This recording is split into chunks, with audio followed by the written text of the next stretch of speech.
how deeply rooted are these policies to guarantee that it's not just developing a financial base, but applying it properly? As you heard some of the respondents say in those reports, it's the application that usually is a problem. Well, thank you very much for outlining some of these things. But let me go back to one of the things we were discussing earlier, and which has to do with the time frame within which to hit net zero and all that. And I'm going to tie it to the issue that you just mentioned about how far-reaching are the policies. In that case, I'm going to the law on climate change.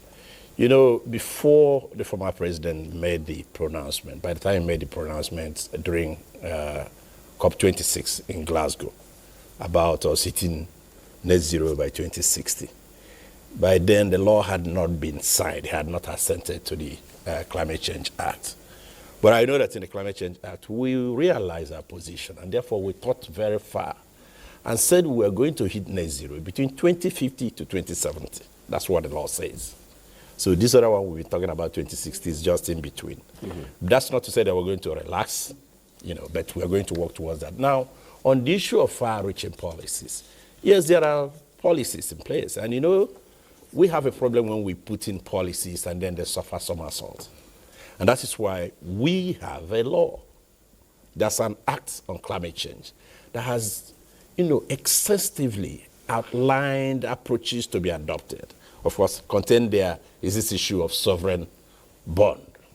It's there also in the law. Then plus the other bond that we're talking about in section 15 of the Act. The laws are there.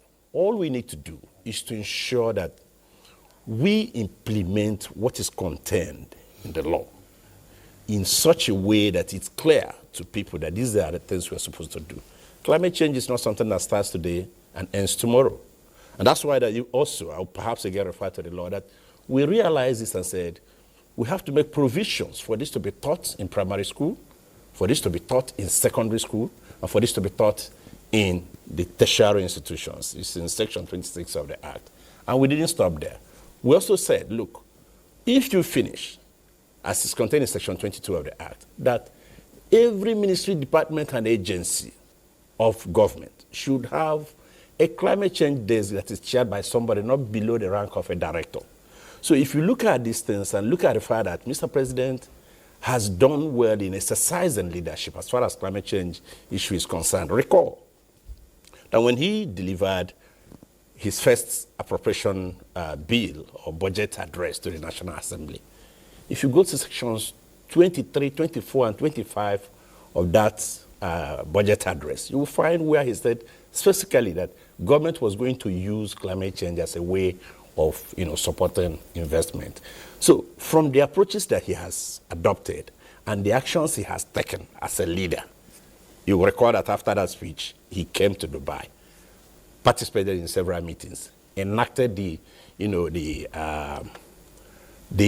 initiated the carbon market initiative by appointing the Director General of National Council on Climate Change, which of course he chairs, as well as the chairman of FIRS, to be able to coordinate all this. So here and there, policies have been, you know, put into place, relying on the law, and strict and, you know, effective implementation of the provisions of the law.